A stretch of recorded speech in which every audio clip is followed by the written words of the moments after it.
Hello students, कैसे हैं आप सब। तो अगर आप किसी भी एग्ज़ाम की तैयारी कर रहे हैं, यहाँ पर मैं लेकर आई हूँ आपके लिए करंट अफेयर्स के प्रैक्टिस एमसीक्यूज़। ये लेटेस्ट ही करंट अफेयर्स के प्रैक्टिस एमसीक्यूज़ हैं।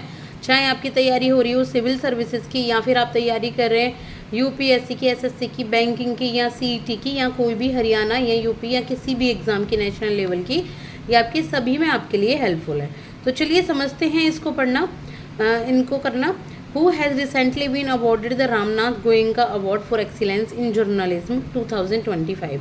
किसको 2025 का जो एक अवार्ड है रामनाथ गोयंका अवार्ड, ठीक है, उसका अवार्ड मिला है जर्नलिज्म के एक्सीलेंस में। जर्नलिज्म होता है ना, जो ये प्रेस वाले होते हैं, जो ये न्यूज़ के लिए होते हैं, तो जर्नलिज्म एक्सीलेंस के इसमें किसको मिला है ये अवार्ड? मृदुलिका झा को, साहब अली को, सत्य सुंदर वैरिक को, या इनमें से सभी को। तो आंसर हो जाएगा हमारा तीनों ही, नंबर डे। तीनों को ही, चाहे मृदुलिका झा हैं, चाहे शहाब अली हैं, चाहे सत्य सुंदर वैरिक है, तीनों को ही 2025 का रामनाथ गोयंका अवार्ड मिल चुका है। ठीक है, मैं डायरेक्टली आपको पढ़ा रही हूँ, बस मेरा काम ये है कि मैं आपको थोड़ा इजी करके बता रही हूँ, ताकि आपको दिक्कत ना आए और आप चलते फिरते कहीं पे भी इसको कुछ वर्क करते हुए इनको देख पढ़ पाएँ। इसके बाद है where was the kabaddi world cup 2025 यानी 2025 ऑर्गेनाइज रिसेंटली। 2025 का जो कबड्डी वर्ल्ड कप है वो कहाँ पर हुआ था? इंग्लैंड में, बांग्लादेश में, इंडिया में, या फिर ईरान में? देखिए, जो कबड्डी वर्ल्ड कप है 2025 का वो इंग्लैंड में हुआ था। कहाँ हुआ था? इंग्लैंड में हुआ था। इसके बाद है under what name was the 23rd bilateral naval exercise between India and France held in the Arabian Sea. Arabian Sea जो अरब सागर है, वहाँ पे इंडिया और फ्रांस के बीच में नेवल एक्सरसाइज हुई थी। नेवल एक्सरसाइज मतलब जो समुद्री एक्सरसाइज होती है, बायलैटरल मतलब दो देशों के बीच में बायलैटरल एक्सरसाइज। तो उसका नाम क्या था उस एक्सरसाइज का? जो 23rd बायलैटरल नेवल एक्सरसाइज हुई थी इंडिया और फ्रांस के बीच में अरेबियन सी में। तो डेजर्ट नाइट 2025 था, या इको वेरिन 2025 था, या साइक्लोन 2025 था, या फिर वरुण 2025 था। तो इसका जो आंसर है ये है वरुण 2025। इंडिया और फ्रांस के बीच में जो एक्सरसाइज हुई थी, क्या नाम है इसका? वरुण 2025। इसके बाद है prime minister of which country Christopher Luxon recently visited India.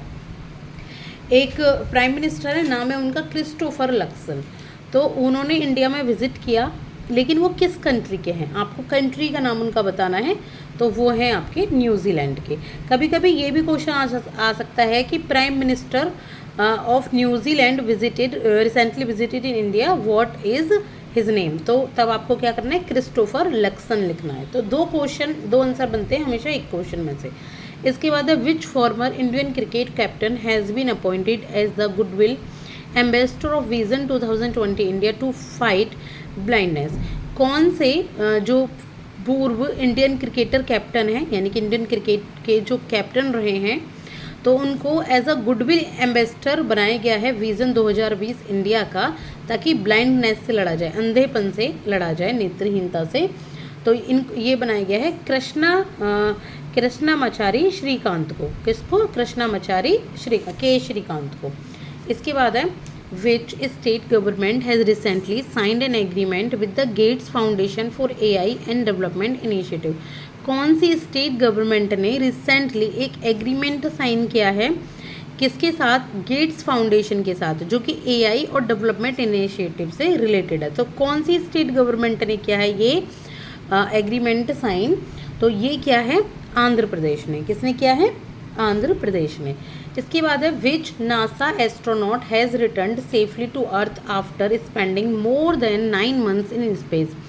कौन नासा एस्ट्रोनॉट अभी सेफली अर्थ पर लौट आए हैं 9 months से ज़्यादा स्पेस में रहने के बाद?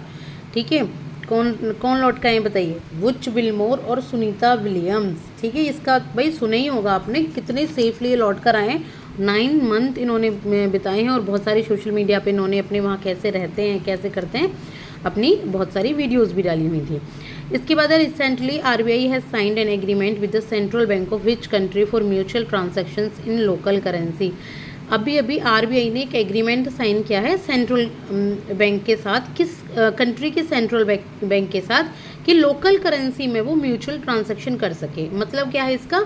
जैसे आरबीआई, हमारा आरबीआई है इंडिया का, उन्होंने एक ऐसी कंट्री के साथ एग्रीमेंट साइन किया है कि वो लोकल करेंसी, यानी कि उसकी कंट्री वो ले सके, उसकी करेंसी हमारी करेंसी दूसरे को, वहाँ डॉलर में एक्सचेंज करने की दिक्कत नहीं आएगी, ठीक है।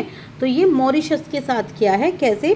जैसे आरबीआई ये रुपीज़ में पे कर देगा मॉरिशस को, और मॉरिशस अपनी जो करेंसी है उसमें पे करेगा इंडिया को। लेकिन इसके बीच में एक चीज़ होती है कि दोनों के बीच में जो ट्रांजैक्शन है वो तभी हो पाएगी जब दोनों के बीच में ना गुड्स एंड सर्विस यानी कि एक्सपोर्ट और इंपोर्ट भी अच्छे खासा हो। एक्सपोर्ट इंपोर्ट अच्छा खासा होगा तो दोनों अपनी अपनी करेंसी में पे कर सकते हैं। इसके बाद है which initiative has been launched by the union ministry of information and broadcasting with the aim of providing funding in national recognition to startups in the media and entertainment sector. कौन सा इनिशिएटिव लॉन्च हुआ है union ministry के द्वारा? कौन सी union ministry के द्वारा? MIB information and broadcasting ministry के द्वारा, जिसका एम है कि वो मीडिया और एंटरटेनमेंट सेक्टर के लिए स्टार्टअप के लिए फंड प्रोवाइड करेंगे। तो एक इनिशिएटिव स्टार्ट हुआ है, उस इनिशिएटिव का नाम है वेवएक्स 225। क्या नाम है? वेवएक्स 25। अभी आपने अखबारों में देखा होगा, वेव सम्मेलन हुआ था, न्यूज़ में देखा होगा, जहाँ पे काफ़ी सारे सेलिब्रिटी ने पार्टिसिपेट किया था और बहुत से अपने विचार भी रखे थे बहुत सारी चीज़ों के बारे में। इसके बाद recently in which city has it been announced to start India's first PPP green waste processing plant under Swachh Bharat mission urban. अभी किस सिटी में ये अनाउंस हुआ है कि जो इंडिया का first PPP green waste processing plant होगा, किसके अंतर्गत? स्वच्छ भारत मिशन के अंतर्गत। तो कहाँ पे होगा ये? यानी कि जो वेस्ट है ना उसको ग्रीन में बदल दिया जाएगा। तो ये हुआ है आपका इंदौर में। कहाँ पे? इंदौर में। इंदौर स्वच्छ सिटी वैसे भी कहा जाता है उसको, बहुत स्वच्छ रहती है।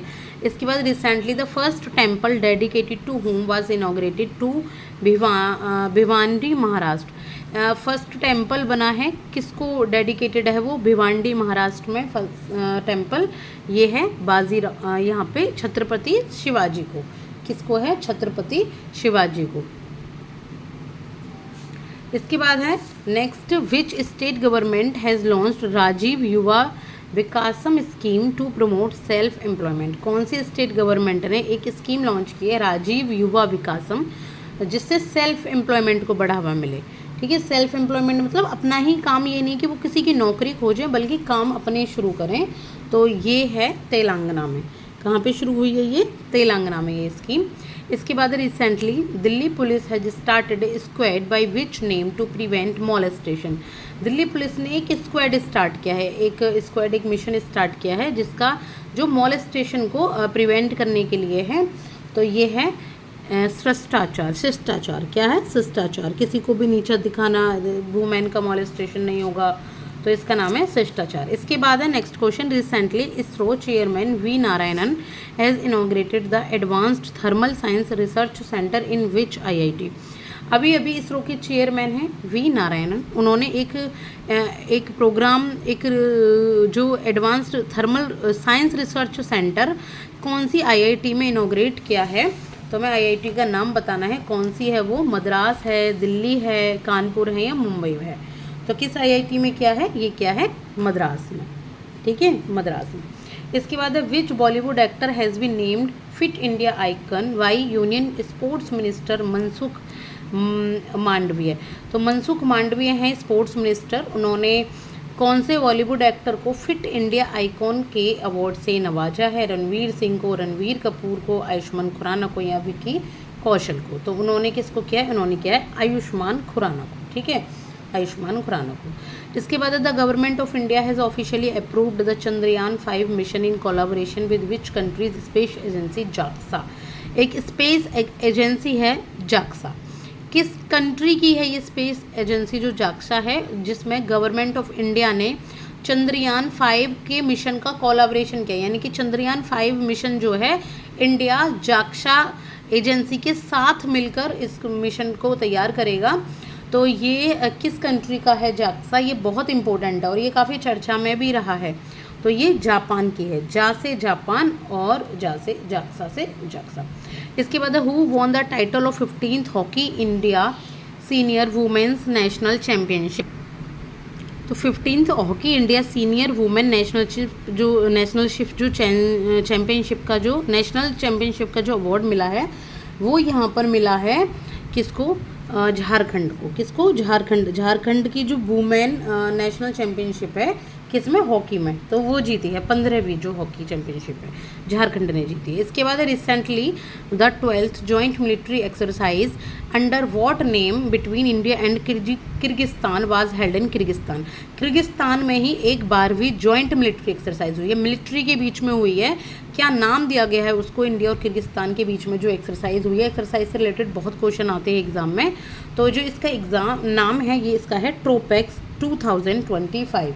ट्रोपेक्स 2025। इसके बाद है next question, where was the multilateral naval war exercise sea dragon 2025 of 5 countries including India hosted by America organised. कहाँ पर मल्टीलेटरल नेवल वॉर एक्सरसाइज हुई है? मल्टीलेटरल मतलब 2 कंट्रीज़ के बीच में नहीं है, बल्कि 2 से ज़्यादा कंट्रीज़ के बीच में, यानी कि 5 कंट्रीज़ के बीच में, जिसमें इंडिया भी है और इसको अमेरिका ने होस्ट किया है। क्या नाम है एक्सरसाइज का? सी ड्रैगन 2025। तो कहाँ पे हुई है? अब ये जगह का नाम पूछ लिया गया आपसे, कहाँ हुई है? तो ये हुई है गुआम, वेस्टर्न पैसिफिक ओशन में, जो प्रशांत महासागर के वेस्टर्न में पड़ता है गुआम, वहाँ पे हुई है। और आपसे अगर ये भी पूछ लिया जाए तो कि इस एक्सरसाइज का नाम क्या है, तो क्या बताना है आपको? सी ड्रैगन 2025।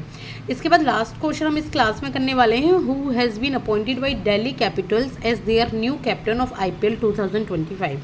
IPL 2025 का दिल्ली कैपिटल जो आपकी टीम है उसका न्यू कैप्टन कौन है वो आप बताएंगे।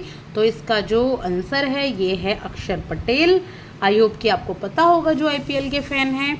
और लास्ट क्वेश्चन जो मैं पूछ रही हूँ आपसे 21, ये सिर्फ मैं आपसे पूछ रही हूँ, मैं आपको आंसर नहीं दूंगी, आंसर देंगे आप मुझे कमेंट सेक्शन में, ताकि मुझे पता लगे कि आप में से जो भी स्टूडेंट है वो सीरियसली पढ़ाई कर रहे हैं। तो who has recently been appointed as the brand ambassador of menstrual hygiene brand नारिका।